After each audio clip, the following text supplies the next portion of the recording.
Kain na tayo mga kananay. Maganda naman dito eh.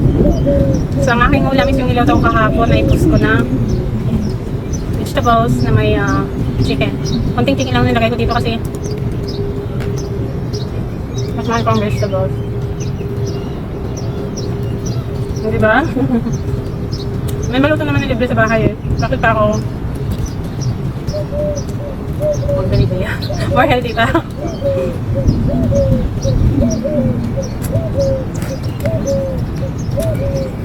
Kain na.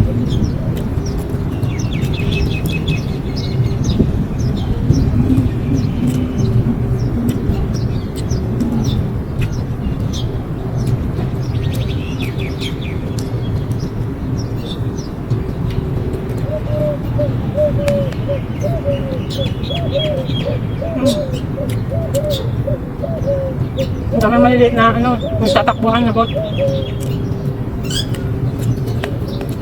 Pero konti lang dito ang ang boat kasi dito yata yung racing nila, yung takbuhan nila.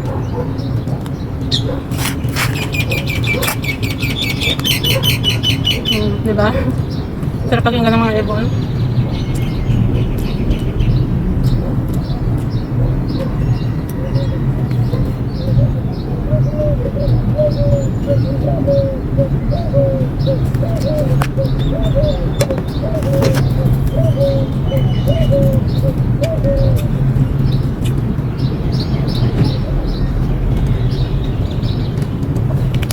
Ang bilis oh.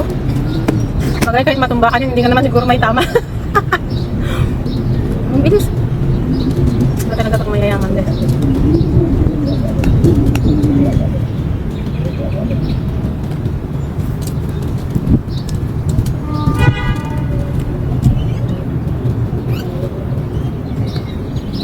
Ang lakas din tayo ng kusina ng barko. Eh, yeah. Breakfast mga ganyan din.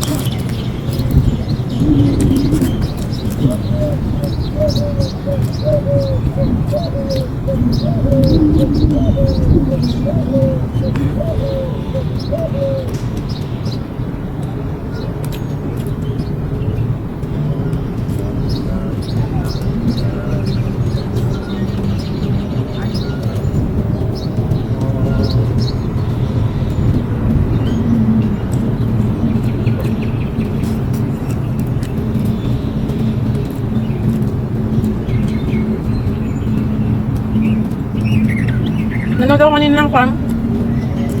Ang isang chef. Kung paano magluto ng balon-balunan at saka atay. Pero ewan ko pa bakit ako sa dami ng atay na binibili ko minsan hindi ko naluluto ng katulad nun yung ginawa niya. Kaya ito nga next time.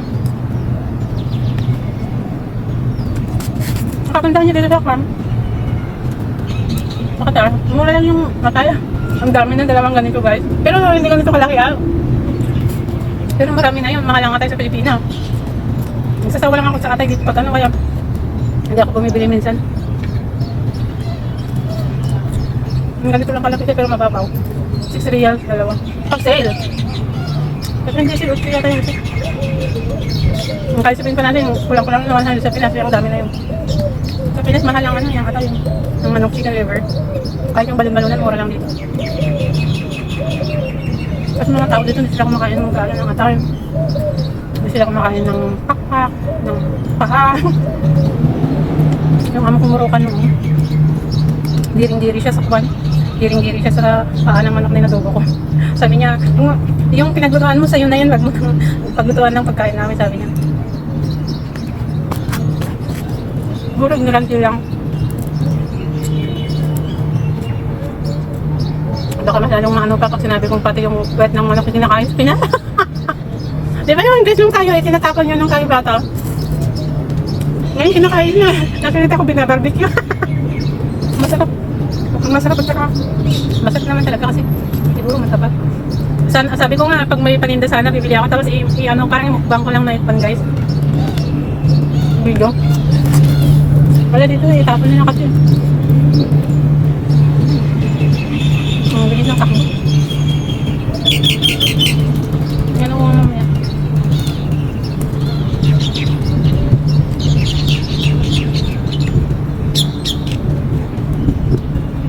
Ang dami soft drinks sa bahay guys. Tapos Tinigil ko na din. Paano? Napanood ko yung sabi sabi ng isang, hindi ko alam ano yung doktor ba yun or ano sa dietary.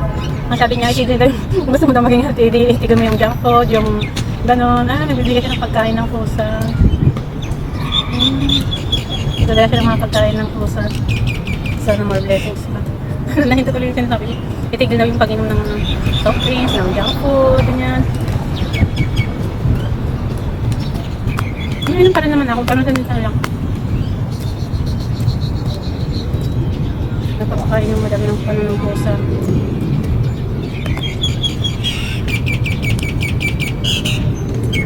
Mabalik siya.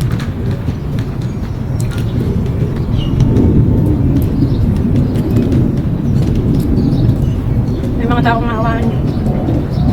May dala siyang sako-sako ng pagkain ng pusa. Ayan yung mga pusa, oh.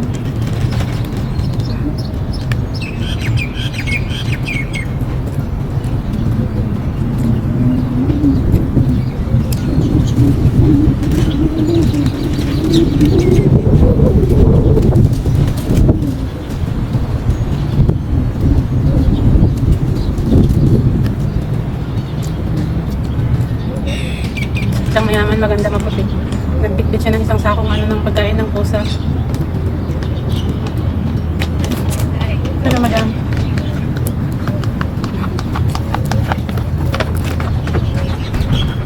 Ang bait niya. Pakain siya ng pusa. Mga pusa lang yan sa park. Sana pupunta siya sa Guam. Sa Cornish. Kasi banda sa Cornish yun siya, oh. Kasi banda sa Cornish, ang daming pusa doon, ano. Maraming pagkain ng pusa sa bahay. Pero pag malabas na ako, wala akong lagayan. Para bibigyan ko rin sila yung mga ano. Kasi nalapitan din ako ng mga pusa sa Wakif Park, sa Cornish Park, ganyan. Ngayon, hindi na ako nagpupunta. Ngayon, siya rin. Wala pa naman silungan. Maraming silungan din ng mainit pa. Kasi ang daming tao.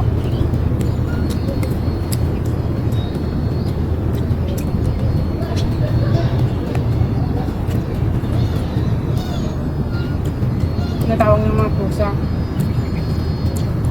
Siguro ano yun, sundan na yung pusa ko. Gusto ko rin magalaga ng pusa guys sa Pilipinas, kaso may apat kaming aso eh. Tatlong. Usa pa ng mga aso namin, ang bilis magtahol, ang bilis maghapon yung tao. Kaya marami nang naiinit. Eat your food. Don't come, I don't give you. Ayaw nila yung ganito. Hindi sila kagaya ng mga pusa sa Pinas. Ay, yung mga pakalat-kalat na pusa sa Cornish eh.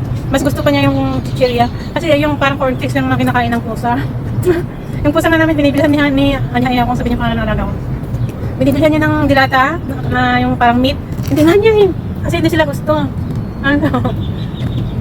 Ano na? Lumapit siya sa ako.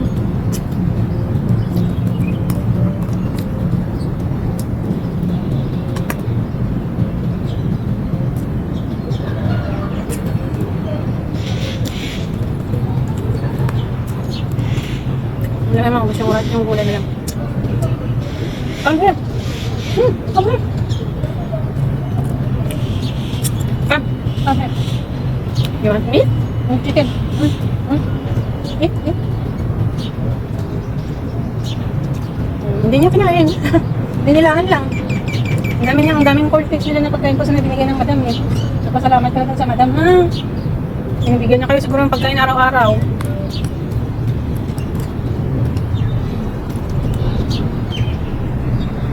Ang daming matulungin guys na hindi na kailangan i-video pa. Kailangan matulungin sila.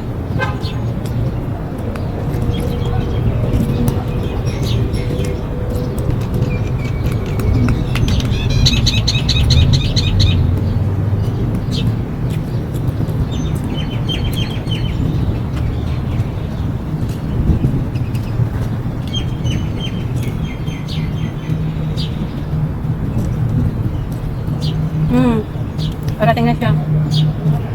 Kainin na yung pagkain mo dyan. Dito sa Porto, sa park lang dito sila. Pero banda doon na. Wala kasi tinatabog ng mga security ng mga laki. Wala dyan ang restaurant hanggang doon. Hindi pwedeng pakalat-kalat sila kasi maraming takot sa pusa.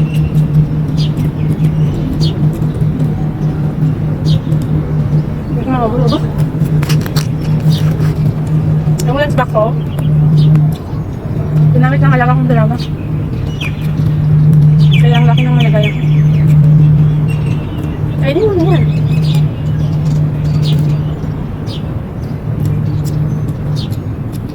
Bait naman ang amo na yun. Maalaga ako.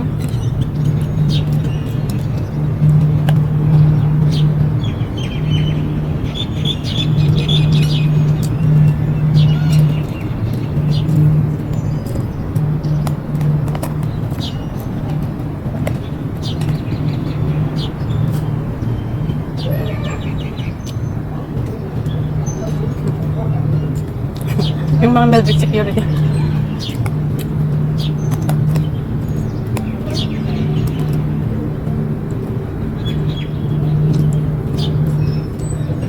Ano mo naman kinain? Nabusog ka na, bigay ng ano, madam? Dapat tapon silang ilagay niya para ano, nagutom sila. Para sa kabit-bit yan. Ang dami-dami niyang binigay isang mangkok. Eh, dito pa naman, nagpapaunti ng 2 times in 1 day. Magkabasa.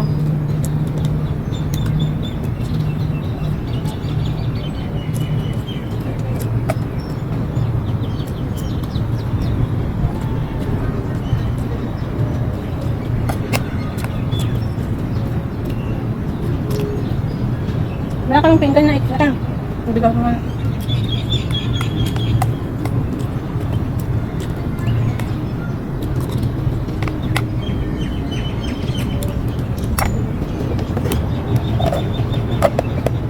Ang laki na nagbawa na ako ano. Di bali mo lang gulay naman. Hindi naman ako nag-rice na ano. Ano yung umaga.